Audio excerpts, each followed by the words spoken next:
Hi, I'm Chris from Airwindows, and this probably won't take as long as usual. I have a plugin for you which was promised last week, and I have made it.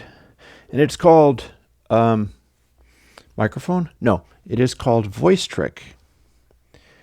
And I'll show you what it does, but then I'm immediately going to explain what it does because that's required. It sounds kind of like this. We'll turn it on.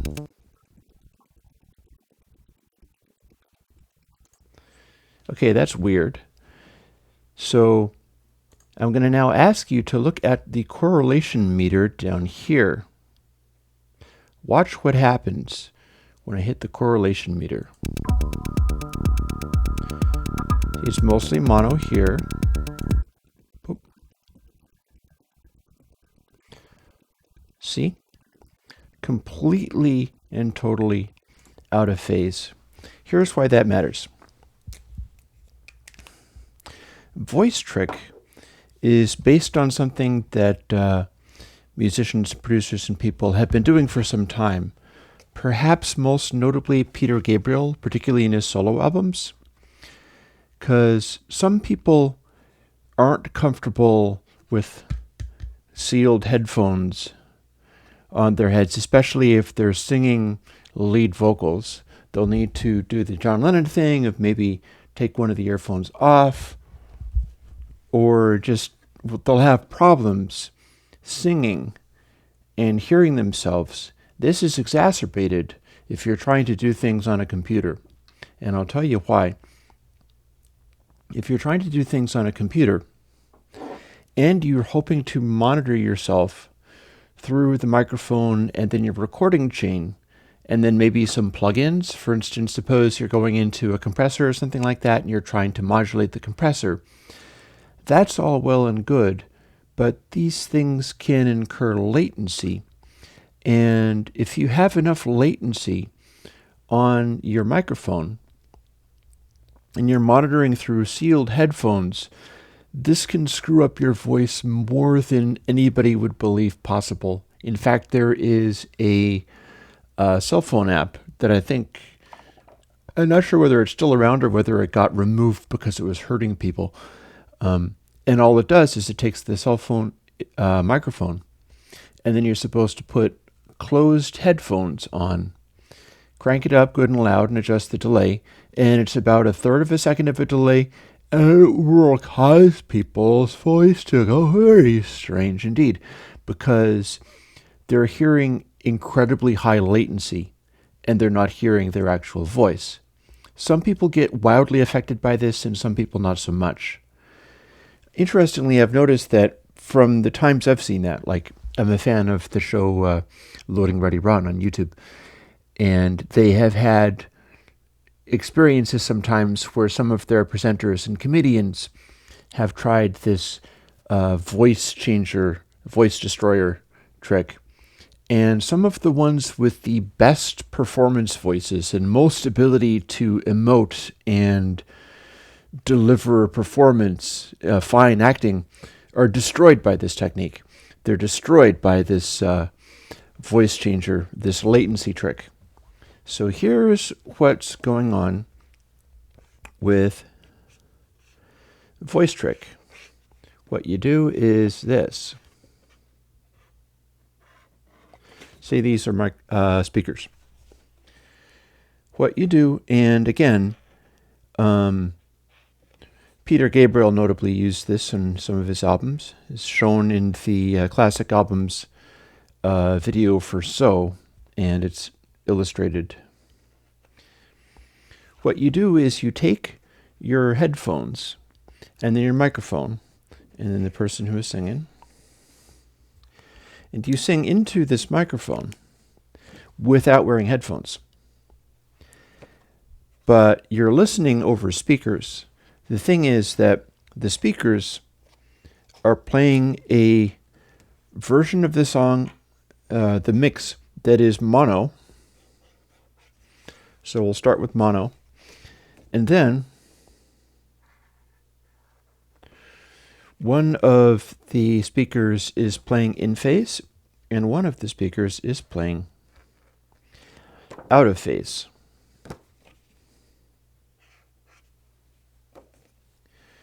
But they're still using the same track.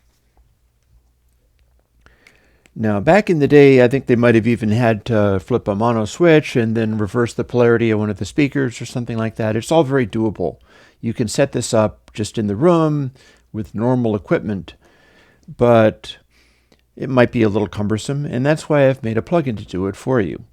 So that is what VoiceTrick is doing. I'll show you again. Here is VoiceTrick, just in its normal form, as in it's not on, and you can hear the stereo and you can hear everything. And then when we hit it, we now have literally out of phase, and it's been made into mono, and then one of the channels has been flipped, just like this. So if you have this playing through your speakers and you position a microphone exactly in the middle of the speakers, the microphone will get nothing. Literally nothing. And it's very delicate because tiny adjustments will affect high frequencies and allow some of that to get through. So with regard to recording Peter Gabriel's albums, what they would do is have it on a stand on the console surface and carefully fuss with it until it was exactly in the right position, and then leave it there, not touch it. And you can probably see why. This is essentially like a through zero flanger. So if it goes off axis a little bit, you'll start hearing the highs. Those will come through first, just like using a through zero flanger at exactly cancellation, and then it starts to come off it, and there's this swooping in from the highs, which is why we have this control. This is the low pass from capacitor. Quite literally, it has all the same features as the low pass and capacitor. So you can use that to fairly steeply cut off highs in the case that they are bleeding through, or if you can sing effectively without having a lot of highs and it helps to hear more mid-range stuff, or it feels more open or whatever, for any reason, if you like monitoring with some of the highs rolled off, you can do that using this. And here's another reason why you might want to. It doesn't have to be speakers using this technique. I'm probably going to be interested in doing it with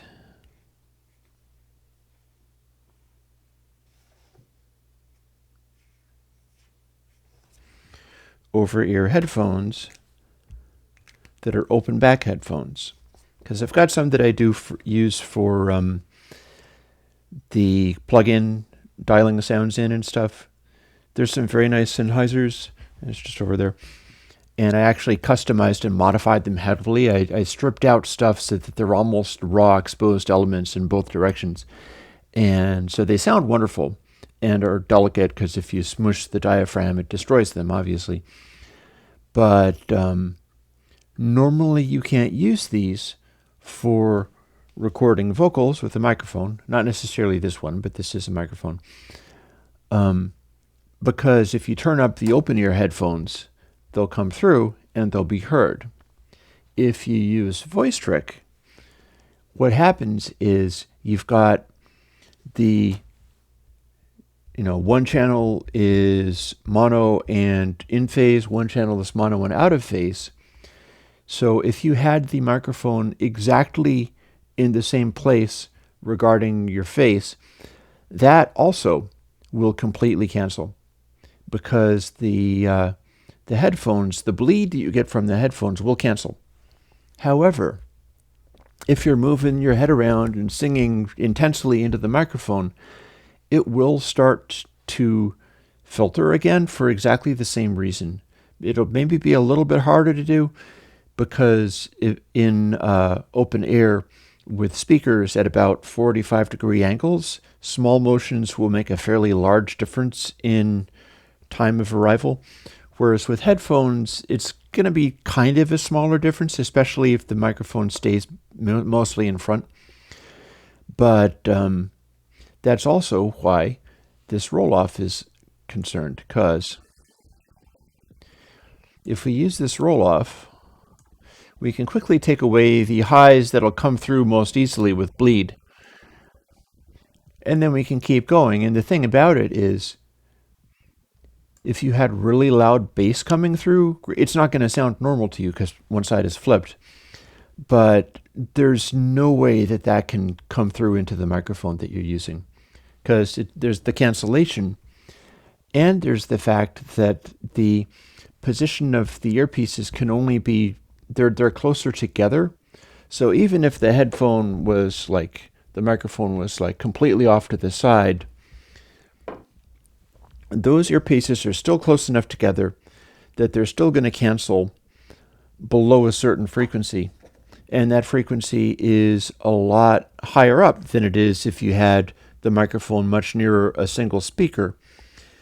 Because, I mean, it helps if they have similar amplitudes as well.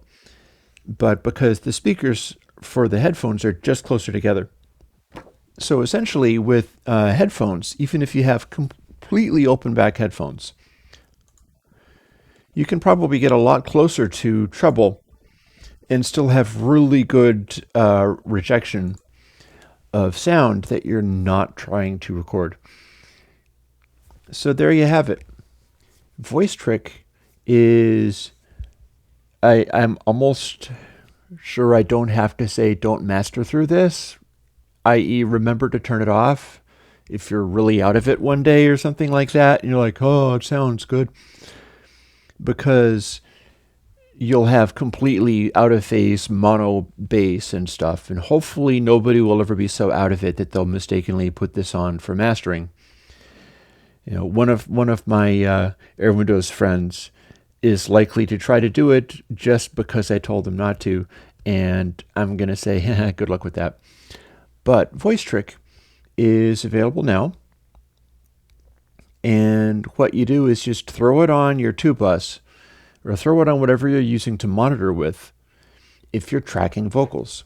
And then you can just immediately play through what you've got, and it'll be rendered into mono, it'll be phase flipped, and filtered if you like.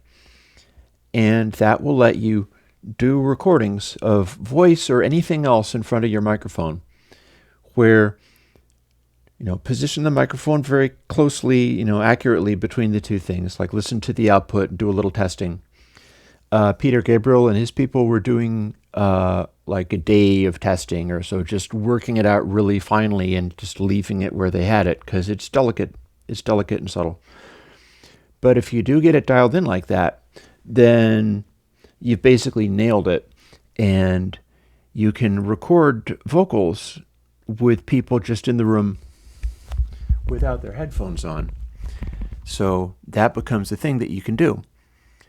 And it might help you get better performances if you record vocals or do other things that involve you being able to hear yourself to perform. You know, I know that I find it kind of exasperating having the heavy over-ear headphones just stifling the sound of my voice, and it's kind of nicer just having it be, you know, more hearable and being able to do this. And that's what you can do with VoiceTrick. That's its only reason for being, and there's nothing much more that we have to say about that, because it's that simple. What I can say is, hey, if you like me doing stuff like this, and not only telling you about the plugin, but then telling you about the technique, but then also making a plugin that you can have immediately and coming out with it within a week, then keep me going, support my Patreon.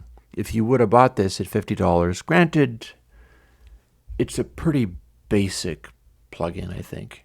I'm not sure, but, you know, if this is that indispensable that you would have bought it for $50, or if you just want to support, you know, me continuing to do this kind of stuff and being able to bring this to people, jump on my Patreon.